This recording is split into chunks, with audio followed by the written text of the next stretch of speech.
પ્રતિનિધિઓ સાથે અધિકારીઓના વ્યવહાર પર સરકારનો પરિપત્ર। અધિકારીઓએ જનપ્રતિનિધિઓ સાથે હવે વિવેકપૂર્ણ વ્યવહાર કરવા સૂચન। મંત્રીઓના પ્રવાસ દરમિયાન ગરિમાપૂર્ણ સ્વાગત કરવા આદેશ અપાયા। કાર્યક્રમના આયોજન વખતે પ્રભારી મંત્રી સાથે સંકલન સાધવા સૂચન।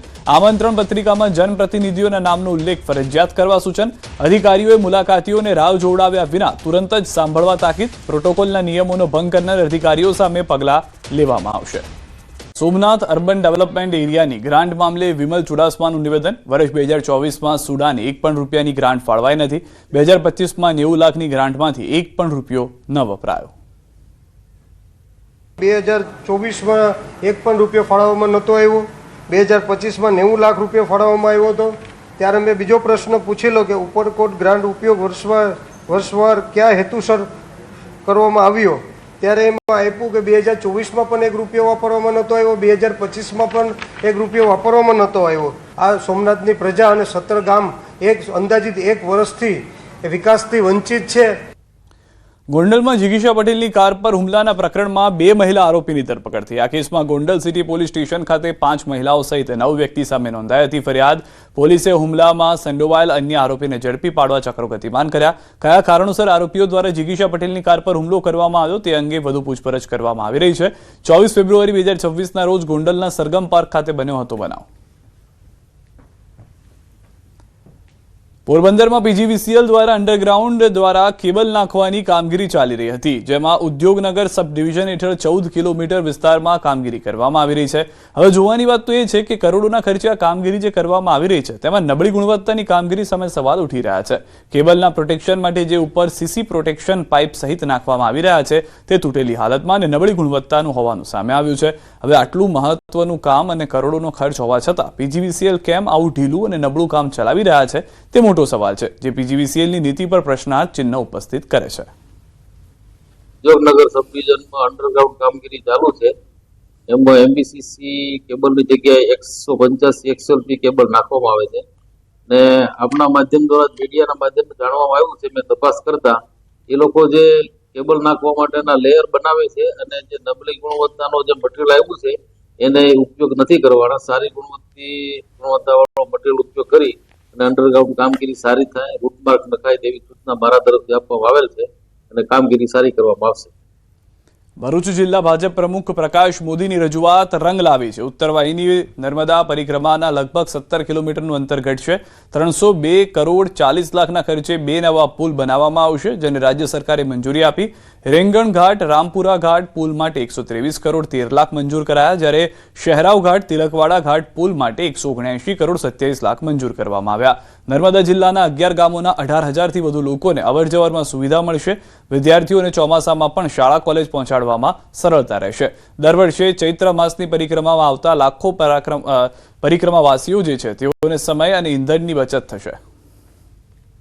302.40 કરોડના ખર્ચે શહેરાવથી તિલકવાડા અને રેંગણથી રામપરા ના જે બ્રિજની જાહેરાત આ 2 દિવસ પહેલા જ કરી અને એના માટે સમગ્ર નર્મદા પરિક્રમાવાસીઓ અને ગુજરાત, મહારાષ્ટ્ર અને મધ્યપ્રદેશના લોકોને વિશેષ આનંદ થયો છે। મહેસાણા મહાનગરપાલિકાએ મહેસાણા શહેરની મધ્યમાં આવેલ તોરણવાળી માતા ચોક હેરિટેજ બનાવવાની જાહેરાત સાથે આખો પ્રોજેક્ટ બનાવ્યો હતો, પણ સ્થાનિક વેપારીઓના વિરોધ અને રાજકીય દબાણને કારણે આ મહત્વાકાંક્ષી પ્રોજેક્ટ પડતું મૂકીને રદ કરવાની નોબત આવી હતી। પરંતુ સ્થાનિક રહીશો અને તોરણવાળી માતાજી ટ્રસ્ટ દ્વારા તોરણવાળી માતા ચોક હેરિટેજ બનાવવાની પ્રબળ માંગ બાદ હવે ફરી આ મુદ્દો ગરમાયો છે કે આપણું મહેસાણાનું મહત્વનું સ્થળ સેન્ટ્રલ સ્થળ ગણાય અને મહેસાજી ચાવડાની ત્યાં પ્રતિમા છે, એટલે તોરણવાળી ચોકનો વિકાસ આપણે જેમ શ્રીનગરમાં લાલ ચોકનો વિકાસ થયેલો છે તે રીતે શહેરનું સેન્ટર બને, સમગ્ર નાગરિકો ત્યાં આવે, બેસે, એન્જોય કરે એવી વ્યવસ્થાનું એક પ્લાઝાનું આયોજન કરેલું છે। આ આયોજન તત્પૂરતું રોકવામાં આવેલું હતું, પરંતુ પુનઃ ટૂંક જ સમયમાં લગભગ 8 થી 10 દિવસમાં આ કામગીરી શરૂ કરવામાં આવશે અને આગામી 4 થી 6 મહિનામાં સંપૂર્ણ કામગીરી પૂરી થશે। તો પ્રોજેક્ટ રદ કર્યા બાદ તોરણવાળી માતાજી ટ્રસ્ટ દ્વારા આ માંગ જે કરવામાં આવી હતી તે માન્ય હોય તેવું લાગી રહ્યું છે। પ્રધાનમંત્રી નરેન્દ્ર મોદી આગામી 28 ફેબ્રુઆરીએ ગુજરાતની મુલાકાતે આવશે ત્યારે પીએમ મોદી સાણંદ ખાતે 22,516 કરોડના માઇક્રોન ટેકનોલોજીના અત્યાધુનિક સેમિકન્ડક્ટર પ્લાન્ટનું લોકાર્પણ કરશે। માઇક્રોનના સાણંદ પ્લાન્ટમાં 2000 લોકોની ટીમ કાર્યરત રહેશે। ચીપ ઉત્પાદન ક્ષેત્રે ભારતને વૈશ્વિક સ્તરે નવી ઓળખ આપવામાં આ પ્રોજેક્ટ નિર્ણાયક સાબિત થશે। આ પ્લાન્ટમાં એઆઈ માટે અનિવાર્ય એસએસડી અને રેમ જેવા સ્ટોરેજ ઉપકરણોનું નિર્માણ કરાશે। આ પહેલ દ્વારા અંદાજે 5000 લોકોને પ્રત્યક્ષ રોજગારી મળશે, જેમાં દિવ્યાંગોને પણ સમાન તક આપીને સર્વસમાવેશી વિકાસ પર ભાર મૂકવામાં આવ્યો છે।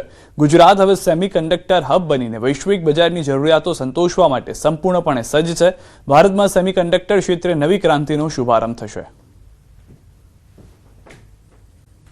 ગીત વંદે માતરમના ગાન અને સન્માન માટે સત્તાવાર નવી માર્ગદર્શિકા જાહેર। ગુજરાત માહિતી ખાતાએ પ્રસિદ્ધ કરી છે અખબારી યાદી। રાષ્ટ્રગીત વગાડવામાં આવે કે ગવાય ત્યારે શ્રોતાઓએ સાવધ સ્થિતિમાં ઉભા રહેવું। રાષ્ટ્રગીત અને રાષ્ટ્રગાન બંને વગાડવાના હોય ત્યારે રાષ્ટ્રગીત પહેલા વગાડવું। શાળાઓમાં દિવસની શરૂઆત રાષ્ટ્રગીતના સામૂહિક ગાનથી કરવી।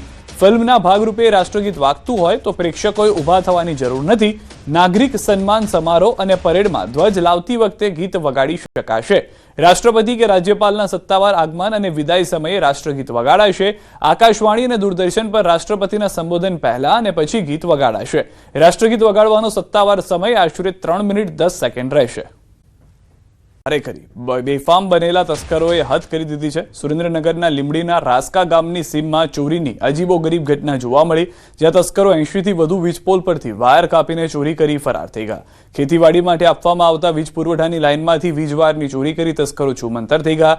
ખેતરોમાં વીજ પુરવઠો ન મળતા વીજવાયરની ચોરી અંગે ખેડૂતોને જાણ થઈ હતી, જે બાદ ખેડૂતોએ પોલીસને જાણ કરતા પોલીસ કાફલો ઘટના સ્થળે દોડી જઈ તપાસનો ધમધમાટ શરૂ કર્યો હતો। સિંચાઈ માટે વીજ પુરવઠો ન મળતા ઉભો પાક સુકાવા લાગે તેવી શક્યતા। વીજ તંત્ર દ્વારા તાત્કાલિક વીજ પુરવઠો શરૂ કરવાની કાર્યવાહી કરવામાં આવે તેવી ખેડૂતોની માંગ છે। હેરોઇન હથિયાર તસ્કરી કેસમાં ધરપકડ। ગુજરાત એટીએસે પંજાબના ગુનામાં ફરાર આરોપી દબોચ્યો છે। અમૃતસરના રાજા સાંચી પોલીસ સ્ટેશનના ગુનામાં આરોપી હતો વોન્ટેડ। અગાઉ 2 આરોપીઓ પાસેથી મોટી માત્રામાં હેરોઇન મળ્યું હતું। તપાસમાં 4 હેન્ડ ગ્રેનેડ પિસ્ટલ પણ મળી આવી છે। મુખ્ય આરોપી રહેમત અલી શેખ પંજાબથી નેપાળ ભાગી ગયો। હાલ અમદાવાદના રખિયાલમાં હોવાની બાતમી મળતા એટીએસે કરી ધરપકડ। કીર્તિ પટેલ સામે પોલીસ ફરજ રૂકાવટનો મામલો। સોશિયલ મીડિયા ઇન્ફ્લુએન્સર કીર્તિ પટેલ પોલીસ સ્ટેશનમાં હાજર। ભવનાથ પોલીસ સ્ટેશનમાં ફરજ રૂકાવટની નોંધાઈ હતી ફરિયાદ। મહિલા પીઆઈ દ્વારા કીર્તિ પટેલ સામે ફરિયાદ નોંધાવાઈ। કીર્તિ પટેલ વકીલ સાથે તાલુકા પોલીસ સ્ટેશનમાં હાજર થઈ। મૃગીકુંડમાં સ્નાન બાદ મહિલા પીઆઈ સાથે ગેરવર્તનનો આરોપ। તાલુકા પોલીસે કીર્તિ પટેલનું નિવેદન લેવાનું શરૂ કર્યું છે। પોલીસ ફરજ રૂકાવટ ભવનાથ પોલીસ સ્ટેશનમાં નોંધાઈ હતી ફરિયાદ। માં કામદારોનો હોબાળો। ડીસીપી શેફાલી બરણવાલને હાથમાં પથ્થર વાગ્યો છે। પીઆઈ વીએલ પરમારના હાથમાં ટીયર ગેસનો સેલ ફૂટ્યો છે। ટીયર ગેસના સેલથી કોન્સ્ટેબલ વિજયને પણ ઈજા થઈ છે। તમામ લોકોને સારવાર માટે હોસ્પિટલ ખસેડવામાં આવ્યા છે। વાહનોને સળગાવતા વિડીયો આવ્યા સામે કંપનીમાં કામદારો દ્વારા કરવામાં આવી હતી તોડફોડ। કામદારોએ મોટા પ્રમાણમાં કર્યું છે નુકસાન। હાલમાં પોલીસ કર્મચારીઓ પણ ઈજાગ્રસ્ત થયા હોવાની જાણકારી છે। આ દ્રશ્યો આપ જોઈ રહ્યા છો। ગાડી ઉથલાવવાનો પ્રયાસ કરવામાં આવી રહ્યો છે। વધુ માહિતી ન્યૂઝ 18 સંવાદદાતા કીર્તેશ પાસે મેળવીશું। કીર્તેશ, ખુદ પોલીસના કેટલાક કર્મચારીઓ ઇજાગ્રસ્ત થઈ ગયા છે આ બબાલમાં? બિલકુલ સીધા જે પ્રકારે સુરતના હજીરા વિસ્તારમાં આવેલી એમએનએસ કંપની છે કે જ્યાં આગળ નવી કન્સ્ટ્રક્શન સાઇટ છે અને આ સાઇટનો કોન્ટ્રાક્ટ આપવામાં આવ્યો છે એલએનટી કંપનીને, અને જે પ્રકારે કહી શકાય કે વિડીયો વાયરલ થયો, વિડીયોના આધારે કારીગરો ભેગા થઈ હંગામો મચાવ્યો હતો। જોતજોતામાં મામલો ઉગ્ર બન્યો હતો અને કારીગરો દ્વારા પથ્થરમારો કરવામાં આવતા ખાસ કરીને વિસ્તારના જિલ્લા પોલીસ સ્ટેશનના પીઆઈ પરમાર, ડીસીપી શેફાલી બરણવાલ અને વિજય નામના એક વ્યક્તિ 3 લોકોને ઈજા થઈ છે। ખાસ કરીને કહી શકાય કે પીઆઈ પરમાર ટીયર ગેસ છોડવા જતા સેલ તેમના હાથમાં ફૂટી ગયો હતો, જેને લઈને તેઓ અને તેમની જોડેના એક પોલીસ કર્મચારી ને ઈજા થઈ હતી। બીજી બાજુ કહી શકાય કે ઉશ્કેરાયેલા ટોળાએ જે પ્રકારે કંપનીમાં તોડફોડ કરી છે, ગાડીઓમાં આગ ચંપી કરી છે, ગાડીઓની તોડી નાખવામાં આવી છે અને આ માત્ર અધિકારીઓ કે પોલીસ અધિકારી નહીં, ફાયરની ગાડીઓ પર પણ પથ્થરમારો કરવામાં આવ્યો છે। જો કે પોલીસનો મોટો કાફલો ખડકી દેતા હાલ મામલો થાળે પડ્યો છે। આભાર કીર્તિ સમગ્ર માહિતી બદલ। તો હાલના દ્રશ્યો જોઈ રહ્યા છો તે પ્રમાણે જે પરિસ્થિતિ છે તે કાબૂમાં લેવાના પ્રયાસ કરવામાં આવ્યા। પોલીસના કર્મચારીઓ તેમાં ઈજાગ્રસ્ત થયા।